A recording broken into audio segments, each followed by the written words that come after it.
Salut tout le monde, c'est Ginji, on se retrouve toujours au même endroit, mais cette fois-ci j'ai le micro, ça me laisse la capacité de continuer certaines vidéos quand j'ai du temps libre, donc on va continuer avec la gamme de True 20 dans les lectures holistiques, avec le livre qui s'appelle Les mondes d'aventure. C'est un livre qui propose des settings, et est-ce qu'on peut appeler ça un supplément aussi, dans la mesure où il y a certains ajouts de feats, de compétences et même d'objets. On est dans une entrée qui est plutôt intéressante, mais la question de savoir est-ce que le livre en entier vaut le coup, ben c'est une question qui est un peu bizarre, puisque en fait c'est un livre qui vous propose différents settings. Une chose est sûre, c'est que les ajouts sont toujours bienvenus, mais la question c'est quelle forme ça prendra. Et pour comprendre la forme que ça va prendre, il faudra qu'on décortique chaque univers de jeu. C'est pour ça que je vous propose de faire la vidéo des mondes d'aventure en plusieurs parties pour ne pas trop vous surcharger d'informations. Donc maintenant que ceci a été dit, on va commencer par le premier univers qui est présenté, c'est Agent of Oblivion.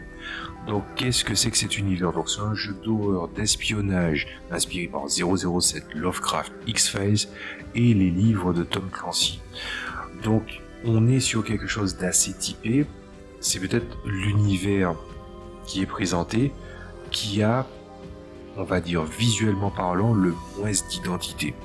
Alors on est quand même sur des mecs qui sont habillés un peu comme des paramilitaires, on est face à des gens, des agents qui vont avoir du paranormal à surmonter et surtout ramener un certain équilibre dans le monde, étant donné que leur but c'est d'essayer de faire en sorte que les événements paranormaux ne se voient pas dans finalement la vie de tous les jours. Donc au début, moi je pensais à une espèce de setting à la Men in Black, mais on en est loin. On est vraiment dans une ambiance espionnage moderne, avec un petit côté Cthulhu derrière, mais pas que Cthulhu, puisque ça c'est une des inspirations qui a été mise, mais c'est la mise en face du paranormal. Ça veut dire que ça peut être autant merveilleux, suffisamment merveilleux pour être effrayant, ou abyssalement terrifiant. On est sur quelque chose qui est entre les deux. Alors moi je ne vais faire part que de mes observations. Donc c'est un truc que j'ai eu du mal à classer en matière de données, et surtout je l'ai pris un petit peu quand je l'ai lu les premières fois, je l'ai comparé à un élément de la gamme de Modern Age, ce qui était une très très grosse erreur pour moi. Alors si je dois faire une comparaison entre les deux éléments que je cite, il y a Agent of Oblivion où en fait on est sur vraiment un setting de niche. C'est pas tout le monde qui aurait envie de jouer ça ou qui aurait envie de jouer dans ce setting sur le long terme. Et le truc auquel je le comparais, c'était Threefold, qui est un univers qui est très très bien ficelé de la gamme Modern Age, qui a même son livre à part.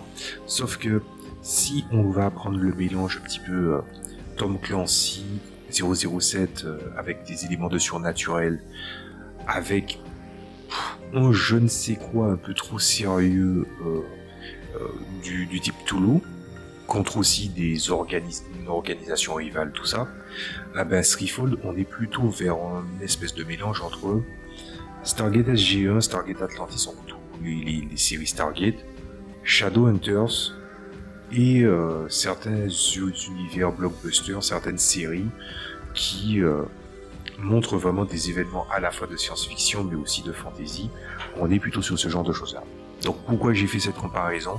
C'est sans doute que j'ai fait un gros raccourci là-dessus, donc un gros mea culpa là-dessus. Alors déjà, on peut dire une chose, c'est que chaque monde qu'on propose dans ce livre sont intéressants d'une certaine façon, mais il faut savoir que c'est des settings très très ciblés. Voilà, je tiens vraiment à insister là-dessus. Ensuite, qu'est-ce que j'ai noté d'autre? Alors des armes en voici en voilà, donc on arrive exactement dans ce que je reproche à certains systèmes de jeux de rôle, et même je dirais même que ce n'est pas tellement les systèmes le problème, c'est plutôt les auteurs. Alors pour vous expliquer ça, je vais vous expliquer ça rapidement en ayant les trucs sous les yeux. Donc il y a comment tu crées le rôle, hein. Je vous rappelle qu'il y a une différence entre la classe et le rôle. Le rôle c'est quelque chose qui est vraiment soudé pour intégrer à l'univers, tandis que la classe c'est quelque chose d'assez grossier, et si tu n'as pas de setting par défaut ou de setting en fait engagé dans des univers spécifiques, ben vaut mieux avoir la classe plutôt que le rôle. Voilà, c'est une question d'échelle en fait. Après bon, et on arrive finalement aux compétences, aux trucs spéciaux, et surtout on arrive aux armes. Et là, vous avez une ribambelle d'armes, il y a des armes qui tiennent sur quasiment 2 pages, mais il y a un énorme problème avec ça, les lapsus reviennent, c'est que on vous dit le nom de l'arme, je vais vous donner une arme au hasard, le Mossberg 12 Jauge Shotgun. Bon, là pour l'instant on tombe sur quelque chose qui est plutôt bien, mais si quelqu'un ne sait pas c'est quoi le Mossberg et surtout le type d'arme, ben il n'y a pas de quoi se projeter. Tu dis dans un jeu de rôle, il y a un ceste, tu cherches sur internet un ceste, tu sais de quoi il s'agit. Tu joues à des jeux tu joues à des jeux d'aventure et d'action fantastiques, tu sais à quoi ressemble un glaive. Mais quand tu commences à donner des noms d'armes à feu et qu'il n'y a pas de visuel qui l'accompagne, ça pose énormément de problèmes. Donc ça aurait gagné à avoir plus d'éléments. Mais malgré les entrées qu'ils font, en vrai ils font pas 2 pages mais plutôt 1 page et demie, voire même 1 page 1 tiers si tu retires les informations d'accessoires, on se retrouve avec des quantités d'armes suffisamment variées quand même pour que les armes ne se ressemblent pas toutes. Problème qui existe dans les jeux en système D20 qui sont très classiques. Qu'est-ce que je peux dire d'autre? Alors voilà, hein, des armes il y en a pour tous les goûts, c'est vrai. Ensuite, ça je l'ai déjà dit, moins d'identité que tous les autres mondes proposés, mais pour autant il ne faut pas le sous-estimer. Alors que ce soit bien clair, chacun a ses goûts là-dessus, et en fait je compte sur votre subjectivité et votre sens critique pour savoir si ça vous plaît ou pas. Voilà. Mais je trouve que Agent of Oblivion, c'est pas trop ma came, parce que bon, tu me dis l'inspiration c'est Cthulhu, ça se voit que quand la personne le mentionne, mais en vrai tu mets n'importe quel élément d'horreur, bon je pense que au bout d'un moment certaines personnes qui font de l'horreur, surtout dans du jeu de rôle, empruntent beaucoup à Lovecraft quand même. Mais je vais dire un truc, que vous me jugez pas, voilà, ça me dérangera pas plus que ça, mais tout ce qui est Lovecraftien m'insupporte. Voilà, je n'aime pas tout ce qui est Lovecraftien. Me dire faisons une partie de l'appel de Cthulhu, je pourrais le faire en sachant que c'est un événement isolé, c'est un one shot. Mais si on me dit vas-y joue une campagne ou joue une campagne courte de 7 sessions autour de Cthulhu, ça me casse vite les couilles. Et quand je dis, c'est pour ça que je précise bien les trucs Lovecraftiens, donc les œuvres de Howard Philip Lovecraft, mais moi ça ne m'intéresse pas des masses. Je tiens à le dire pour que ce soit bien clair. Mais ce n'est pas un monde à sous-estimer pour autant. On te met des règles et des compétences qui te met face à ton personnage qui est suffisamment paramétrable pour être intéressant, c'est-à-dire que vous avez le modèle d'un soldat bien entraîné, un intel suffisamment efficace et un espion suffisamment efficace, et peut-être un agent qui a des capacités surnaturelles latentes et avec des performances modifiées pour que l'expérience de la magie se doit peut-être plus intéressante. Souvent j'ai dit que le prototype du système de magie de Blue Rose c'était True 20, mais True 20 repousse encore ses limites en donnant une autre forme aux possibilités des pouvoirs. Voilà, et ça c'est un truc qui est très intéressant, et qui est d'autant plus intéressant, c'est que True 20 se renouvelle dans ce setting, il se renouvelle aussi dans le livre dédié aux adeptes, donc c'est-à-dire les spécialistes des arts mystiques dans le jeu. Voilà. Donc qu'est-ce que j'ai d'autre chose à dire? Donc voilà, bon, il y a un système d'horreur et de terreur, un petit peu comme le système de vie de True 20. D'ailleurs, j'ai dit par erreur que ça ressemblait à Mutant Masterminds. Ce n'est pas tout à fait vrai. Le système de peur et de terreur est exactement le même. C'est-à-dire que la peur, au pire, ça va vous démoraliser, tout ça.